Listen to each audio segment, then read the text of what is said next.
Pessoal, página 81, módulo 109, dinâmica 11. O cara é artista, atleta e físico. Que honra ter aula com ela. Opa, valeu, obrigado. Nossa. Ó, vamos lá. Dinâmica 11. Eu vou repassar uma partezinha. Pois é, Vininho, tem isso também, né? Eu vou repassar para vocês a parte do sistema isolado, que a gente já viu na aula passada, e daí eu vou acrescentar um elemento que é o coeficiente de restituição. Tá? Então, peraí. Antes disso, antes do sistema isolado, nós vimos o seguinte. Nós vimos que o impulso é força vezes tempo. Essa é a primeira opção de trabalhar com impulso. A segunda opção para trabalhar com impulso, eu uso a primeira se a força for constante. Se a força não for constante, eu olho para a área do gráfico de força por tempo. A terceira opção, se o exercício fala de velocidade, o impulso total é variação da quantidade de movimento. Tá? Então, a gente tem esses três métodos para trabalhar com impulso. Força constante é F vezes ΔT. Força variável, a área do gráfico, F por T. Falou em velocidade, eu vou ter que usar o TI, né, que é o teorema do impulso. Que o impulso total é variação da quantidade de movimento, onde a quantidade de movimento é massa vezes a velocidade. A gente fez vários exercícios usando isso aqui na semana passada ou na retrasada, não lembro, quando a gente trabalhou com um sistema isolado. Tá? Bem, daí o que acontece? No sistema isolado, aquela força que causa o impulso, ela é nula. A força externa é nula no sistema isolado. E se a força externa é nula, o impulso, que é força vezes tempo, ele vale zero. Mas peraí, se o impulso vale zero, na hora que eu uso TI, que é o teorema do impulso, o impulso não é variação da quantidade de movimento. Se o I é zero, então a variação da quantidade de movimento é zero. E daí vem o ponto-chave, né? No sistema isolado, então a quantidade de movimento não varia. Isso significa a quantidade de movimento no início é igual no fim. Tá? No sistema isolado, a quantidade de movimento dele é constante. Pessoal, a quantidade de movimento no sistema isolado vai ser sempre constante. Se não tem força externa, é sempre constante. Ah, professor, mas e a energia? É conservada? Depende. Daí depende do exercício, vai ter momentos, desculpa, gente. Vai ter momentos em que vai ocorrer uma colisão perfeitamente elástica, então a energia vai ser conservada. Vai ter momentos em que não vai ocorrer uma elástica e vai ser uma inelástica, daí boa parte da energia não vai ser conservada. Tá? Então daí vai depender muito de exercício para exercício, ok? Bem, professor, às vezes me confundo. Como saber que a força é externa? Pensa o seguinte, quando eu tenho o choque entre dois elementos, a força entre eles, entre um objeto bater no outro, é uma força interna. Está acontecendo entre os dois ali. A força externa é o peso, é o atrito, são forças que a gente já está acostumado a trabalhar que não tem nada a ver com o choque entre esses dois. As forças que atuam no momento em que eles se encontram, que eles criam por causa do encontro, do choque entre esses objetos, é uma força interna. Força externa, peso, atrito, normal, qualquer outro tipo. Tá? Por isso a gente sempre vai anular toda a força externa para trabalhar. Porque senão a força externa causa um trabalho, e o trabalho rouba a energia do sistema. E daí a energia do sistema vai modificar o movimento do corpo, porque daí cria um certo impulso. Tá bom? Bem, então, print aqui e daí vamos para a matéria, para a parte nova, porque isso aqui a gente isso daqui a gente já viu. Ok, vamos lá. Fases de uma colisão. Fase de deformação. A fase de deformação começa quando os corpos entram em contato e termina quando suas velocidades tornam-se iguais.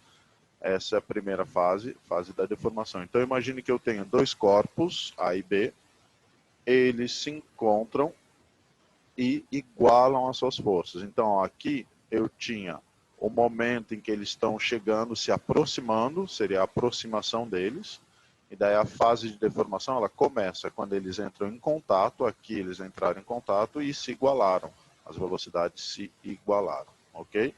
Então, essa é a fase da deformação. A energia mecânica ela pode ser transformada em potencial elástica, potencial térmica, sonora, trabalho, pode ser deformação também, né? Deformação dos corpos, que não está marcado aqui.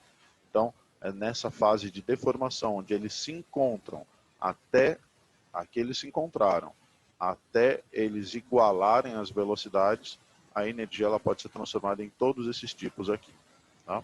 Então, tirem um print, essa é a primeira fase, né, a fase da deformação, do encontro entre os dois objetos. Print, print e vamos lá. Vamos para a segunda fase, a fase da restituição. A fase da restituição, gente, é quando tem início, quando as velocidades dos corpos se igualaram e termina quando eles se separam. Então, aqui eles estão com a mesma velocidade e na hora que eles se separam, aqui termina a fase da restituição. Então, o primeiro, aqui é a primeira fase do T1 para o T2 e do T2 para o T3 a segunda. Desaparecem todas as deformações elásticas, a energia potencial elástica armazenada, retransformada em energia cinética. Então, eu tenho um momento onde eles se encontram e começam a se deformar. Isso é a primeira fase. Daí a segunda fase é quando eles igualaram as velocidades, eles se tornam o formato original e um acaba lançando o outro. Tá? Opa, deixa eu voltar aqui. Então, fase da restituição. A gente teve a fase da deformação, que é quando eles se encontram e até atingir a mesma velocidade. E a fase da restituição é da mesma velocidade até a separação dos corpos. Tá? Ok, print e vamos continuar. Agora, a parte mais importante é o coeficiente de restituição. Tá? O coeficiente de restituição, que é um número E, ele mede a magnitude da fase de restituição e ele é definido pela relação. Esse E é velocidade de afastamento dividido pela aproximação. Deixa eu colocar esse E minúsculo aqui, que deveria estar minúsculo e não está. Não sei por que não está minúsculo. Espera aí, só um segundo. E. Pronto. Eu não sei porque isso aqui.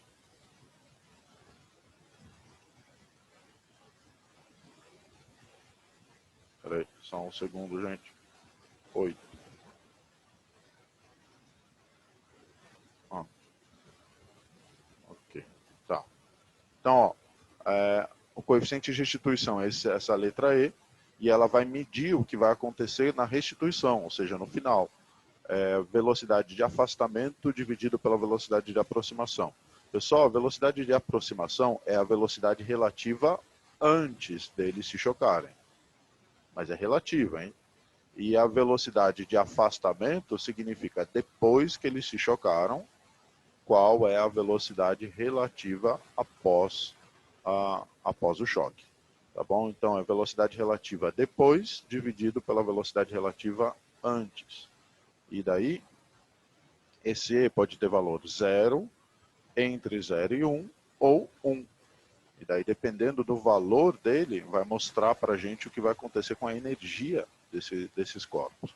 Então, aqui eu tenho um antes, um exemplo de antes, né? O A e o B estão indo na mesma direção.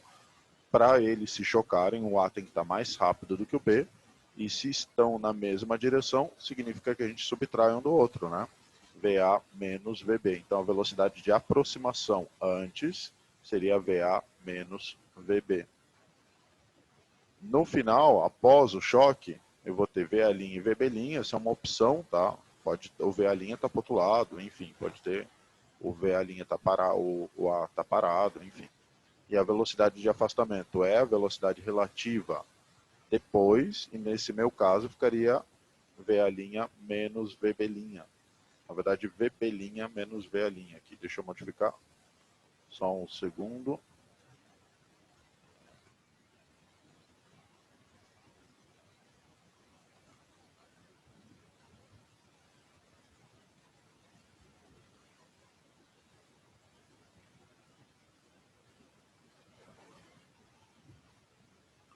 Deixa eu ver, pergunta aqui. Prof, e se bater numa parede, como rola? Se bater numa parede, bem, aqui está a parede, vem uma bolinha e vai bater nessa parede. O que acontece? Na hora que ela bate na parede, a parede faz uma força na bolinha para cá. E isso é uma força externa. Então, não é colisão. Tá? Vai ser um impulso. Como que você resolve? Impulso é igual à variação da quantidade de movimento. Tá bom? Porque a parede vai fazer uma força na bolinha, fazendo ela parar de ir para a direita e ir para a esquerda. Então, essa força externa vai estar aqui dentro do impulso, que muda a quantidade de movimento dele. Tá? Então, a gente usa aquele início da matéria, tá? Mas não essa segunda parte aqui. Essa segunda parte só serve quando não existe força externa. Essa força externa tem que ser zero.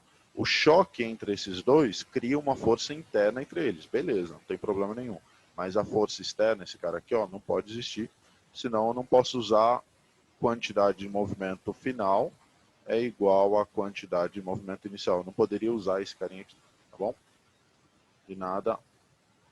Então, gente, é isso, ó. O coeficiente de restituição é VAF-VAP, né? Velocidade relativa de afastamento, ou seja, depois, dividido pela velocidade relativa antes de aproximação, antes do choque entre os dois.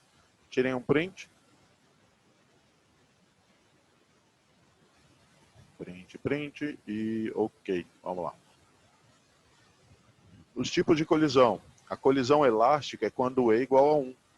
Não há dissipação de energia mecânica, o sistema é dito conservativo. Tá? Esse é o primeiro tipo de colisão. Tem vestibular que chama de colisão elástica, tem outros que chamam de perfeitamente elástica. Mesma coisa, o E vale 1. Pessoal, isso significa que na formulinha E, VAF, E, VAF, VAP, se o E vale 1, então velocidade de aproximação, relativa de aproximação, é igual à velocidade relativa de afastamento. Tá? Isso acontece quando o E vale 1. Então, a relativa que eles tinham antes, eles vão ter depois. Para isso daqui, para esse E dá 1. Tá? E não há dissipação de energia mecânica. O único momento em que a energia mecânica ela se conserva, 100% dela fica nos corpos. A colisão inelástica tem que ser menor do que 1 e pode ser até igual a 0. Então, a gente divide essa em dois tipos. Quando o E é menor do que 1, mas maior do que 0, a gente chama de parcialmente elástica ou inelástica. E se o E for próximo de 1, tenho pouca dissipação de energia. Se o E for próximo de 0, eu tenho muita dissipação de energia. Ou então, a perfeitamente inelástica. Então, uma colisão elástica nem barulho faz. Teoricamente, é isso mesmo. Tá? Uma colisão elástica nem barulho iria fazer, porque para criar o barulho perde energia. Tá transformando a energia mecânica em energia sonora. Então, a priori, nem barulho iria fazer. Tá? Ou seja, no final das contas, na vida real, a colisão elástica nunca acontece, né? E os corpos, então, perfeitamente inelástica, o E igual a 0, e os corpos permanecem unidos após a colisão. Pessoal, no E igual a 0, 0 é igual a VAF, VAP. Isso significa que, bem, o VAP não pode ser 0, porque senão eles nunca iriam se aproximar, né? Daria inconsistência aqui. Isso significa que a velocidade de afastamento é 0. Tá? Para isso dá 0. Isso significa que eles ficam unidos após a colisão. Os corpos ficam grudados numa colisão perfeitamente inelástica. Tá? Então, duas bolinhas estão indo, uma bate na outra, ficam grudados e vão embora grudados com a mesma velocidade de afastamento, mesma velocidade, logo a velocidade relativa de afastamento vale 0. Tá? Então, a equação principal é VAF-VAP, velocidade relativa de afastamento dividido pela velocidade relativa de aproximação. Se o E for 1, significa que a energia mecânica se conservou total, sistema conservativo. Se for 0, significa que os dois caras ficaram grudados depois do choque. Entre 0 e 1, não ficou grudado e nem conservou total a energia mecânica. Se for próximo de 1, teve pouca dissipação de energia. Se for próximo de 0, teve muita dissipação de energia. Tá? E igual a 0 não significa que teve 100% de energia mecânica dissipada, hein? Pelo amor de Deus. Porque tem aluno que olha para esse E igual e fala, aqui não teve dissipação de energia. Daí ele pensa, então aqui dissipou 100%. Não é isso. Vai ter energia mecânica. Pode ter energia mecânica lá no final, tá? Não ser 0 a energia mecânica. Então não é que a energia mecânica dissipa totalmente quando a colisão é perfeitamente inelástica. Mas aqui vai ser o maior caso de dissipação. Vamos dizer assim. Ok? Então, nas colisões, a conservação da quantidade de movimento total do sistema pelos corpos que colidem. Q inicial igual ao Q final, gente, ele é válido o tempo todo. Tá? Q final e Q inicial, isso aqui está sempre válido, porque não tem força externa, então quantidade de movimento se conserva. Ah, professor, mas mesmo quando for parcialmente inelástica, mesmo, não importa. For elástica, parcialmente ou perfeitamente inelástica, quantidade de movimento sempre se conserva, desde que não tenha força externa. Agora, a energia não. A energia vai depender do tipo de colisão do sistema. Tá bom? Então, tirem um print.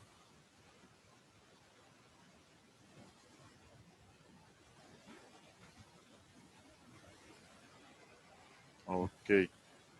E dúvida, gente? Dúvida?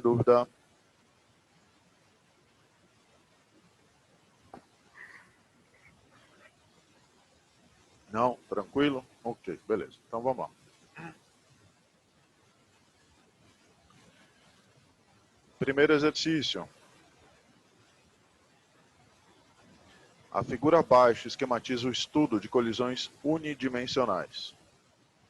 A partícula A, de massa m, com uma velocidade inicial v0, colide com a partícula B, também de massa m, que se acha em repouso. A colisão é perfeitamente elástica. Após a primeira colisão, a partícula B colide com a partícula C, de massa m/2, que se acha em repouso. No processo acima descrito, calcular a velocidade cm do centro de massa desse sistema de partículas. Depois a velocidade vb da partícula B após a colisão perfeitamente elástica com a partícula C. Bem, pessoal, primeiro a partícula A vai colidir com a partícula B. Antes de tentar fazer a letra A, tá? Eu quero puxar um assunto aqui com vocês. Elas têm mesma massa, massa m e massa m. Então são partículas iguais, a velocidade do A era v0 e a do B era 0. A velocidade do B, aqui no início, é 0. A colisão é perfeitamente elástica. Alguém sabe me dizer o que acontece com eles, assim, de cabeça? Perfeito, Tati. Isso mesmo, isso aí, show. Isso aí. Perfeito, Vininho. Perfeito, Natália. Isso mesmo. Perfeito, Pedro. Isso aí, show. Então, ó, quando os corpos forem iguais e a colisão for perfeitamente elástica, ou seja, né, aquele E, coeficiente de restituição, vale 1, eles trocam as velocidades. Tá? Simplesmente trocam de velocidade, porque daí você não perde tempo fazendo conta. Se você fizer Q inicial igual a Q final e depois usar o coeficiente de restituição, você vai ver que a velocidade do B final vai ser V0 e a velocidade do A final vai ser 0. Eles vão simplesmente trocar as velocidades. Tá? Mas isso fica ligado. Se for mesma massa e é colisão perfeitamente elástica, troca a velocidade, ponto final. Rápido e simples. Tá? Bem, vamos lá. Vamos calcular a velocidade do centro de massa desse sistema. A velocidade do centro de massa é dada por vezes a velocidade do A, mais massa do B, velocidade do B, mais massa do C, velocidade do C, tudo isso dividido pela massa do A, mais massa do B, mais massa do C. É como se fosse uma média das velocidades, só que usando como peso a massa. Tá? Então, massa do A vezes VA, mais massa do B vezes VB, massa do C vezes C, dividido pela soma dos pesos, MA mais MB mais MC. Então, ó, massa do A é M vezes V0, a do B não tem velocidade inicial, e a do C também não tem velocidade inicial, então no final das contas era só a massa do A vezes V0, dividido por M mais M sobre 2. Então, mv0 dividido por 5 meios de m, corta o m, passa o 2 multiplicando, né? Fica 2v0 sobre 5. Opa, eu não coloquei o quadradinho, estranho, eu sempre coloco. Aqui, ó, pronto. Então, velocidade do centro de massa é 2/5 de v0. Tá?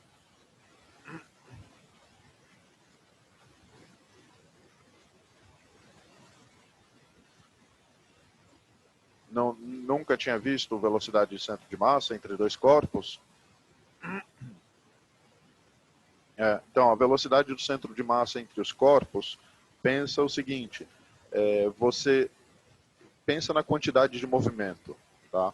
Massa vezes velocidade de todo mundo, dividido pelo peso que tem a quantidade de movimento de cada um deles, ou seja, dividido pelo o peso que eu digo é a relação que está multiplicando a velocidade deles, ou seja, a massa de todo mundo, tá? Então, tipo, você está parado, eu estou correndo, a gente para calcular a nossa velocidade de centro de massa, eu vejo a minha quantidade de movimento, somo com a tua e divido pela massa de todo mundo. Tá? É a velocidade do nosso centro de massa aí, com referencial na Terra. É interessante essa velocidade do centro de massa. Tá? Tudo bem, gente? De nada, imagina, de nada. Então, lembrem que essa massa aqui ó, é como se fosse um peso de uma nota. Tá? Eu tenho a nota A, a nota B, a nota C, você vai tirar a média deles, mas você vai usar o peso da nota A, o peso da nota B, da nota C e soma todos os pesos para dividir. Isso, a média ponderada, isso mesmo, não Gauss. Por falar nisso, cadê o Gauss? Se você não é o Gauss, cadê o Gauss que não está aqui nessa aula? Deixa eu ver. Está aqui? Não está. Matou ele. Usando a flecha que eu tinha desenhado ali no início da aula. Boa, boa, isso aí, está aprendendo com o professor.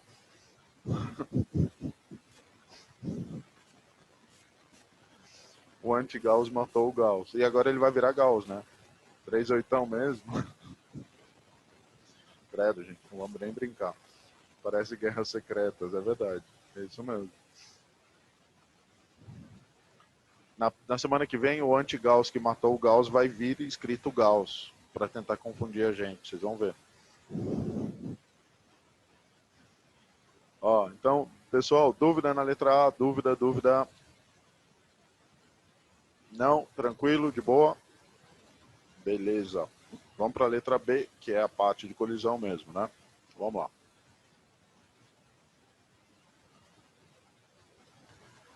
Na letra B, então eu tenho o A que bate em B, eles vão trocar a velocidade. Ó, na primeira colisão entre A e B, a gente tem, ele vai vir escrito certamente ao VA é V0, VB está 0, colidem, o VA fica parado, o VB, duas linhas, né, que seria a velocidade final do B nessa primeira colisão, vale V0. A e B tem a mesma massa, corre colisão perfeitamente elástica, após a colisão haverá troca de velocidade. Bem, isso aqui a gente já tinha comentado, né, antes de fazer a letra A. Agora vamos olhar a segunda colisão, que está acontecendo na segunda colisão, entre B e C. O B agora está com velocidade V0, o C está parado, mas o C tem massa m sobre 2. Eles vão colidir, e daí eu vou ter um VB com uma massa m indo para a direita, um VC com uma massa m sobre 2 indo para a direita. O que eu faço para achar essa velocidade do B? Q antes igual a Q depois. Tá? Q no início é igual a Q no fim. Quantidade de movimento sempre se conserva. Daí você fala, professor, mas como que eu sei que esse VB está para a direita? Não sei. Você não sabe. Você chuta um VB para a direita e ponto final. Tá? Se o VB não está para a direita, se o VB estiver para a esquerda, o resultado final é que você vai achar um VB igual a menos alguma coisa. Exato, Pedro, isso aí, vai ser negativo. O importante é, você na hora que for montar o desenho do final, definir uma direção. Esse cara está indo para algum lugar e trabalha daquele jeito. Tá? Se você tiver errado, o sinal vai ser negativo e ponto final. Tá? E é claro, né, gente? Ó, esse cara está para a direita. O VC é visível que vai estar para a direita. Chuta esse para a direita, que daí é tudo positivo, é tudo lindo, maravilhoso, né? Por que você vai complicar a tua vida tentando chutar ele aqui para a esquerda? Não, coloca para a direita, tá todo mundo positivo e beleza, tá? Não vai tentar complicar a tua vida. Ah, mas eu acho que ele está para a esquerda, não interessa, tu coloca tudo para a direita, positivo e ponto final, tá? Melhor, melhor. Bem, então, ó, antes eu só tinha o B, M vezes V0, quantidade de movimento dele. Depois eu tenho o B, M vezes VB, que é a velocidade final do B depois do segundo choque, e a quantidade de movimento do C, que é M. Cortou esse 2 aqui, peraí, deixa eu colocar. Não sei por que cortou o 2 aqui.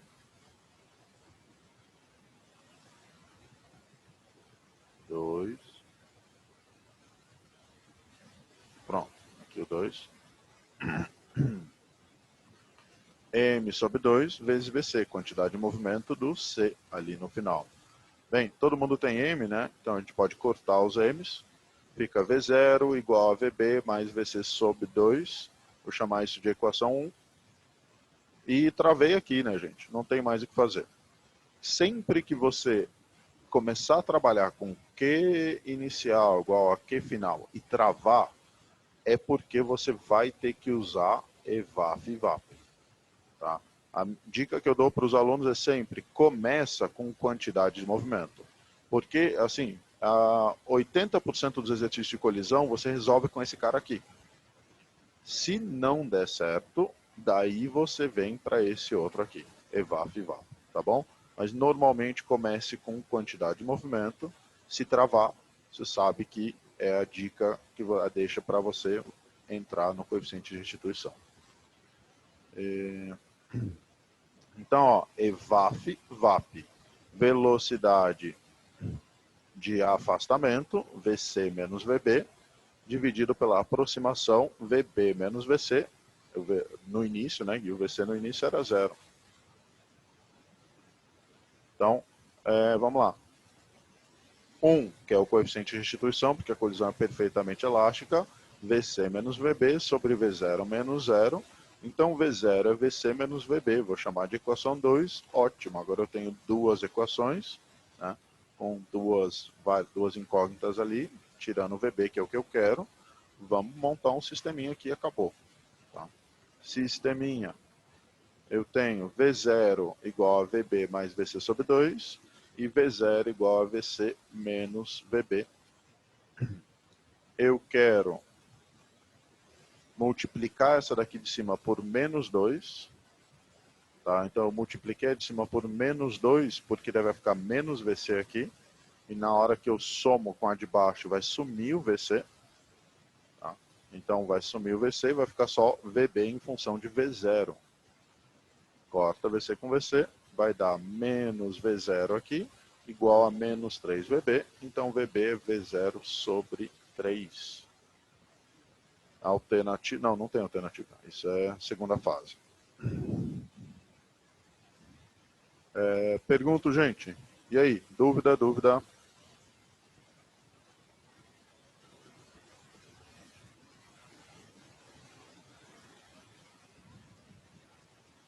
Diga aí. Qual que é a dúvida?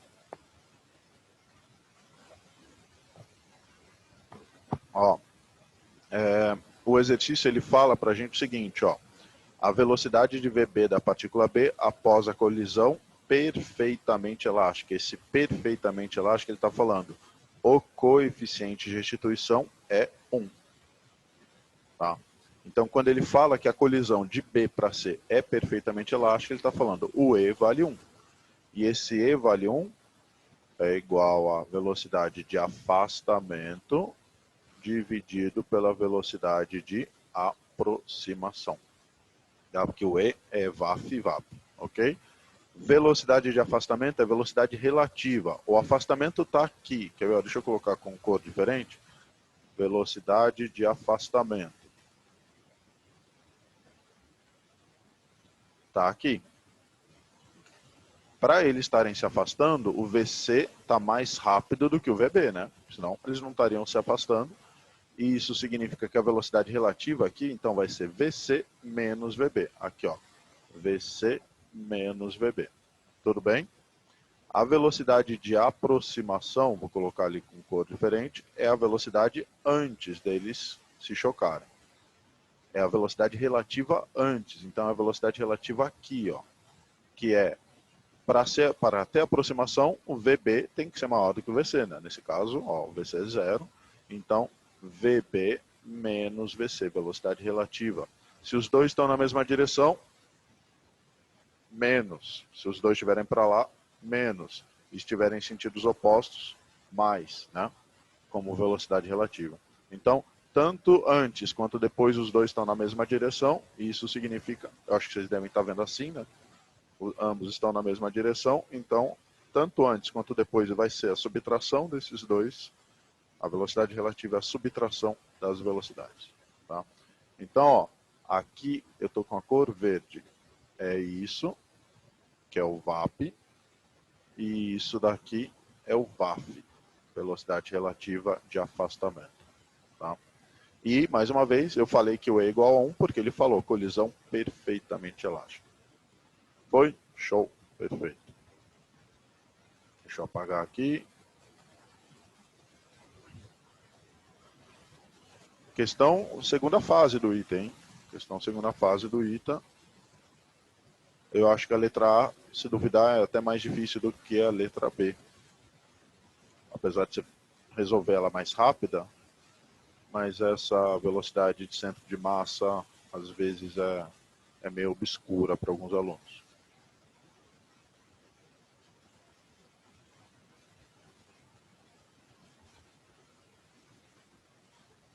Dúvida, gente?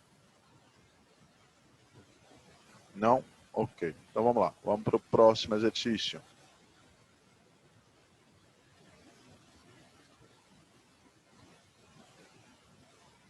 Animado com velocidade inicial v0, o objeto x, de massa m, desliza sobre um piso horizontal ao longo de uma distância d, ao fim da qual colide com o objeto y, de mesma massa, que se encontra inicialmente parado na beira de uma escada de altura h.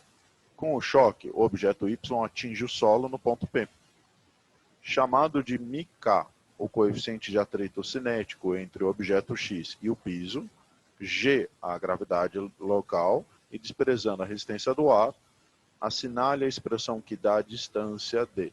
Então, o que acontece? Esse objeto x vem, bate nesse cara y, esse cara y vai ser lançado e vai aterrissar aqui no ponto P. Ele não vai passar por nenhum desses outros patamares aqui, né? Então, da escada, ok? O lançamento desse objeto y é um lançamento, né? Um lançamento na horizontal. Então, a gente vai ter no eixo x um movimento uniforme, no eixo y um movimento uniformemente variado. Tá? Então, para o y até aqui o ponto P, beleza, tranquilo, super de boa. O meu problema é aqui, ó, porque esse cara está com velocidade v0, mas na hora que ele chega no y, ele pode não estar com velocidade v0, tá? Porque tem atrito. Tem um coeficiente de atrito cinético entre o x e o piso. Então, esse elemento x ele vai perder velocidade até bater aqui no y. Tá? Tem esse problema, significa que vai ter energia que vai ser transformada aqui, né? O atrito vai roubar a energia mecânica desse cara. E tem outro problema também, o exercício, por mais que tenha falado que o objeto x e o y sejam iguais, mesma massa, o exercício não falou que a colisão é perfeitamente elástica. Então, a priori, ele precisava ter falado para mim isso. Ó. Tá? Porque se a colisão não é perfeitamente elástica, eu não sei quanto de energia mecânica vai ser passada do x para o y. Tá bom? Então, tem um problema aqui nessa questão, ela foi mal formulada. a gente vai precisar admitir que a colisão foi perfeitamente elástica, o que não está mencionado no texto, e na realidade essa questão até estaria anulada. Eu não lembro se ela foi anulada mesmo, tá? Ou não, mas deveria ter sido, porque a gente precisa assumir isso para conseguir responder, senão não teria como responder, tá bom? Bem, então tirem um print aqui, porque tem esse elemento inicial, e vamos lá.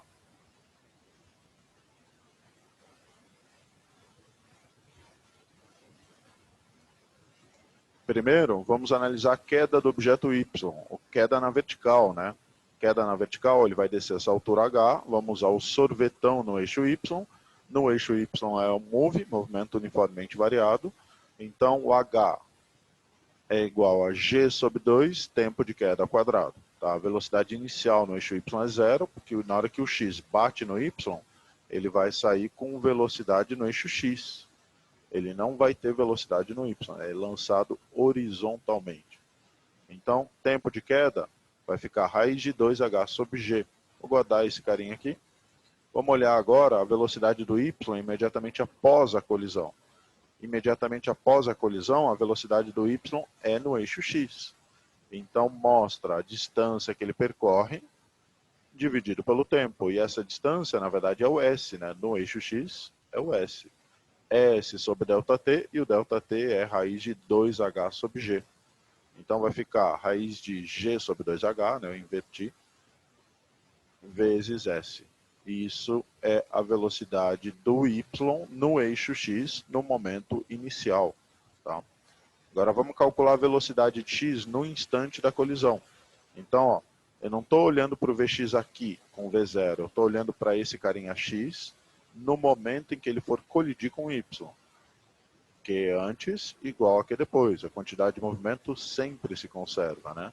Antes, após, eu tenho esse y vezes vy mais o m vezes vx' igual a m vezes vx, que era a velocidade antes dele bater no y. Como o exercício, cortei as massas aqui, então fica vy mais vx' igual a vx, assumindo que a colisão é elástica, o Vx igual a zero e o Vx igual a zero e o Vx igual a Vy. Eles trocaram então de velocidade, tá? Mas isso daqui, ó, a gente está assumindo, tá? Se a colisão for elástica, eles trocam as velocidades.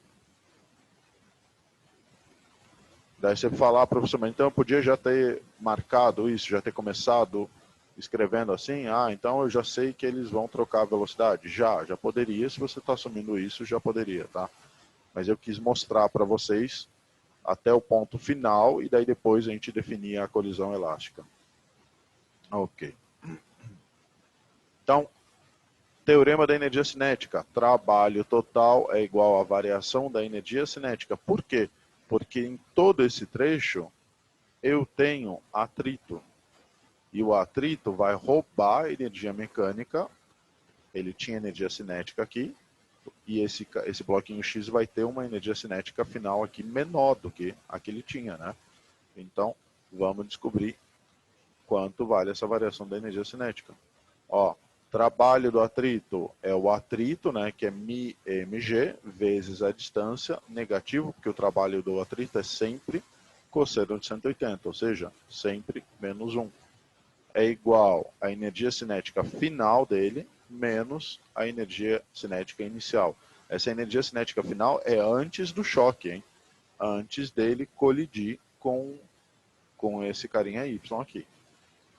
Bem, continuando, a gente pode cortar a massa de todo mundo. Fica menos μgd igual a Vx ao quadrado menos V0 ao quadrado sobre 2. Eu quero D. Então eu vou passar o menos, vou multiplicar todo mundo por menos, vai inverter o sinal aqui dos dois carinhas de cima. Passo o GD, o μ vezes o D dividindo. E essa daqui é a equação 2. Daí agora o que eu faço? Eu vou pegar a equação 1 e substituir na 2. A equação 1 fala do Vx. Então eu vou substituir isso aqui por esse monstrinho da equação 1. Vai ficar v0 ao quadrado, continua igual, menos vx ao quadrado, então é tudo isso ao quadrado, ó, o g sobre 2h sai da raiz e o s fica ao quadrado. G sobre 2h saiu da raiz, o s ao quadrado, dividido por 2μg. E daí aqui eu só tirei o 2μg para fora, coloquei em evidência, e é a resposta, letra A. Bem, vou resumir o exercício para vocês, tá? Aquele resuminho que vocês tanto gostam. Primeiro, esse bloquinho, ele está vindo e vai bater no y. Esse cara aqui, ó, vai bater no y. Ele vai chegar aqui, vai ter percorrido uma certa distância, que é a distância d. Na hora que ele chega aqui, ele vai chegar não com velocidade v0, com uma velocidade vx. Essa velocidade vx, se ele tinha v0 e tinha vx, pelo teorema da energia cinética, eu consigo calcular quanto vale essa distância. O meu problema era descobrir quanto valia o Vx. Eu assumi que a colisão é perfeitamente elástica, então eu sei que na hora que esse bloquinho bate com o bloco Y, eles vão trocar de velocidade. Então eu precisava saber qual era a velocidade inicial do bloquinho Y. Porque se eu sei a velocidade inicial do bloquinho Y, eu descobri a velocidade dessa caixinha que vai bater no Y. Então, a gente olhou para o bloco Y, olhamos a queda dele, tempo de queda, eixo Y, move, né, movimento uniformemente variado. Olhei para o eixo X é um movimento uniforme, e descobri que o VY é raiz de G sobre 2H vezes S. Eu poderia ter parado aqui e já ter falado, se o VY é isso aqui também é o Vx, porque a colisão é perfeitamente elástica, e Vy, eles trocam de velocidade aqui. Tá? A velocidade inicial do Y é igual à velocidade dessa caixinha X aqui. Tá? E daí, com isso, já ter vindo para cá. Tá? Eu só quis mostrar que se o exercício tivesse falado, não, a colisão vai ser de tal tipo, daí a gente teria que calcular que é antes igual que é depois, para achar a relação entre as velocidades. Tá? E aí? É um exercício bom, hein? Exercício difícil. Difícil principalmente porque ele não fala dessa colisão perfeitamente elástica, que é a troca de velocidade entre os dois elementos.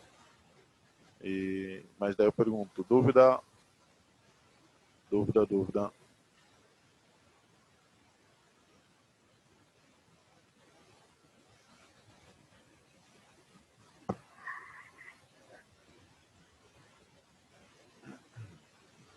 Não? Ninguém tem dúvida? Está todo mundo calado? Ou estão ainda engolindo? Ou não tem dúvida?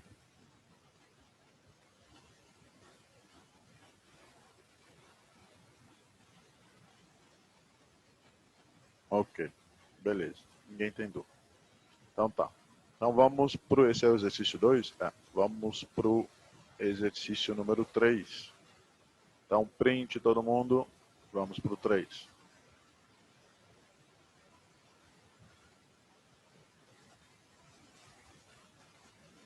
De uma planície horizontal, duas partículas são lançadas de posições opostas, perfazendo trajetórias no mesmo plano vertical e se chocando elasticamente no ponto de sua altitude máxima, a mesma para ambas.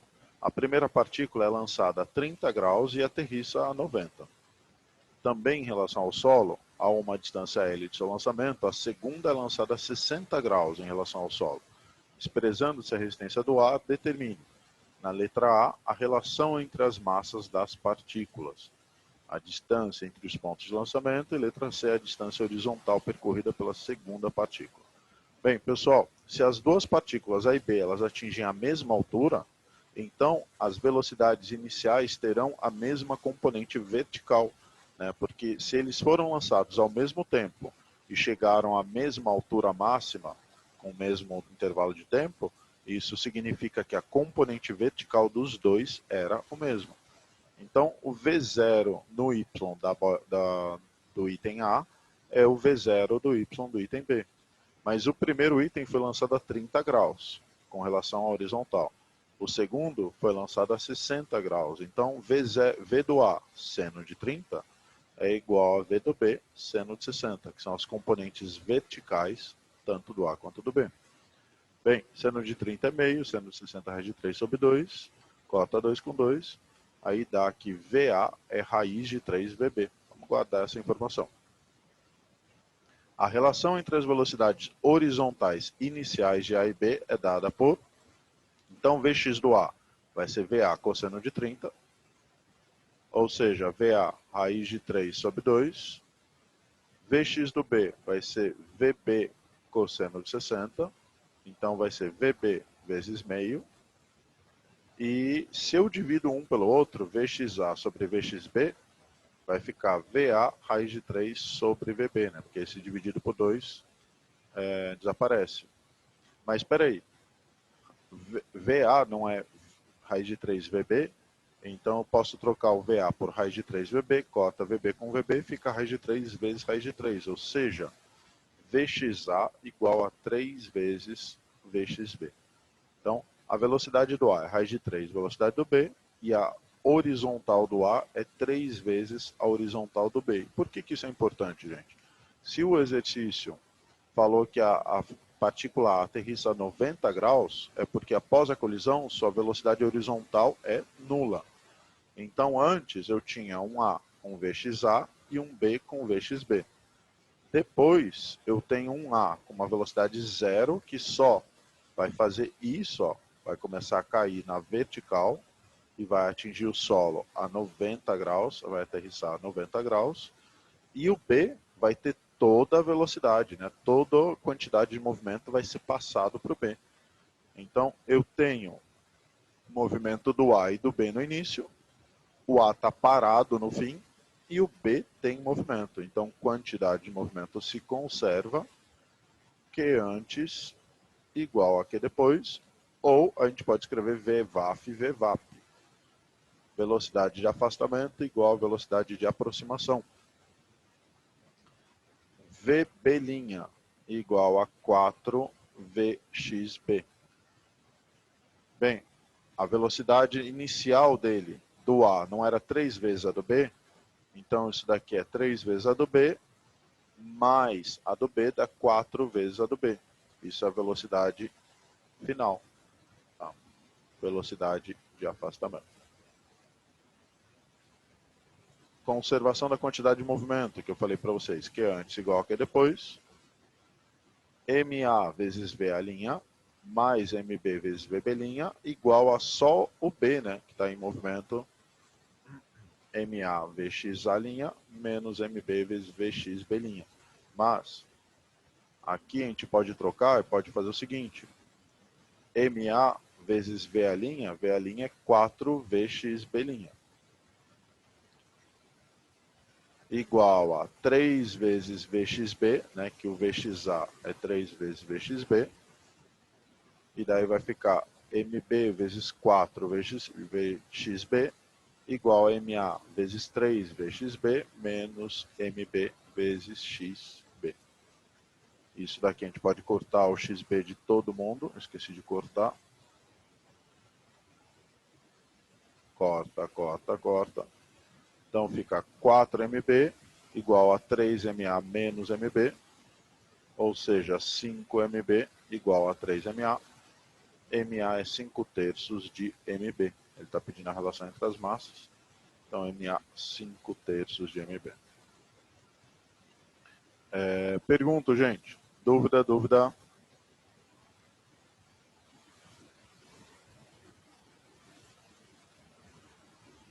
Não? Ok. Deixa eu marcar aqui que esse cara é 0.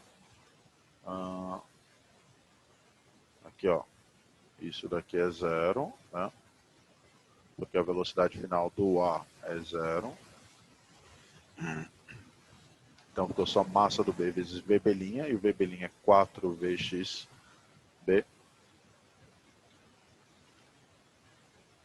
Ok. Então, letra A, beleza. Tirei um print e vamos para a letra B. A letra B ele pede a distância entre os pontos de lançamento. Como os tempos de subida são iguais, eu posso escrever que o VXB igual a VXA dividido por 3. Então, a partícula A percorreu uma distância L, a partícula B vai percorrer uma distância L sobre 3. Então, aqui no lançamento, ó, o exercício falou que o A percorreu uma distância L, a velocidade do A era 3 vezes maior que a do B, então a distância que o B percorre é L sobre 3, e o total entre os pontos A e B dá 4/3 de L, tá? Que é L mais L sobre 3. Tá? Esse item aqui a gente pegou da letra A, né? Que a gente achou que o VXA é 3 vezes o VXB, tá? Então o A percorre 3 vezes mais do que o B. Se o A percorre o L, o B percorre L sobre 3. Então, letra B, distância 4/3 de L. Tirem um print e vamos para a letra C. A distância horizontal percorrida pela segunda partícula. A partícula B, após a colisão, vai ter uma velocidade de 4vxb, porque ela ganha todas as velocidades, né? E como o tempo de descida é igual ao de subida, ela vai percorrer uma distância 4/3 de L. Então ela pegou todo o 4vxb, e 4vxb, naquele mesmo tempo, vai percorrer 4/3 de L. A distância horizontal percorrida pela B vai ser L sobre 3, mais 4/3 de L na descida, totalizando 5L sobre 3. Porque ele pede a distância horizontal percorrida pela segunda partícula, tanto na ida para a esquerda, para colidir com A, quanto na volta. Na volta é 4vxb, então 4L sobre 3. Na ida já tinha L sobre 3, então vai ser L sobre 3 mais 4L sobre 3, dá 5. E, bem, é uma questãozinha punk, né? Puxada. Dúvida, gente? Volta na B? Volto sim. Então, tirem um print aqui da letra C. Diga, falem aí, qualquer dúvida, mandem aí. Tirei um print e vou voltar para B, tá? Ok, B, qualquer dúvida? É como se depois de colidir ele faz um segundo lançamento oblíquo? Não. Ó, na hora que eles colidem, o A foi lançado, o B foi lançado, só que na hora que eles se encontram aqui, você vai ter um A com velocidade na horizontal e um B com velocidade na horizontal. Ok? Isso antes do choque. Depois do choque, o A fica parado, com velocidade final 0, e o B, que é esse carinha aqui, vai ter uma velocidade que é 4 vezes a velocidade que ele tinha antes, na horizontal. Tá? Na horizontal, não é oblíquo não. Porque esse momento do choque aqui, eles estavam na máxima altura. E estar na máxima altura significa que a velocidade dele estava exatamente na horizontal. Então eles colidem, uma colisão, você pode fingir que na colisão aí é unidimensional. Eles vão colidir, o A fica parado e o B muda com velocidade 4 vezes maior para o outro lado. Tá? Então, é uma colisão, finge que é unidimensional ali naquele momento da colisão. Tá? Não é que o B vai bater aqui e vai subir. Os dois batem, o A para e depois cai, enquanto o B volta, ele vai ter uma velocidade horizontal de 4 vezes maior do que a original. Tá bom? De nada, imagina. E deixa eu ver. Para copiar mesmo, era muito rápido. Ok, perfeito. Ah, ok, tá, sim. Então, perfeito, é isso mesmo, tá? Vai ser um lançamento na horizontal. Hoje não teve nenhuma animaçãozinha sede. Pô, mas eu fiz um desenho artístico lá no início. Eu fiz uma arte lá. com carinha matando com flecha e tudo escudo. É. Pessoal, até semana que vem, queria ver fazer aquilo no mouse. No mouse, ó. No mouse. Eu não tenho. Eu fiz no mouse, eu não tenho mesa digitadora. Mouse game. O mouse é gamer. É o mouse top, Isso sim. Mas eu fiz no mouse. Tudo que eu escrevo aqui é no mouse, eu não tenho. Ó, coração. Opa. Eu não tenho uma mesa, não. Uma mesa digitalizadora. Pois é. Bem, pessoal, até semana que vem, tá? Bom descanso para vocês. Valeu. Obrigado, Felipe. Falou, Pedro. Tchau, tchau. Valeu.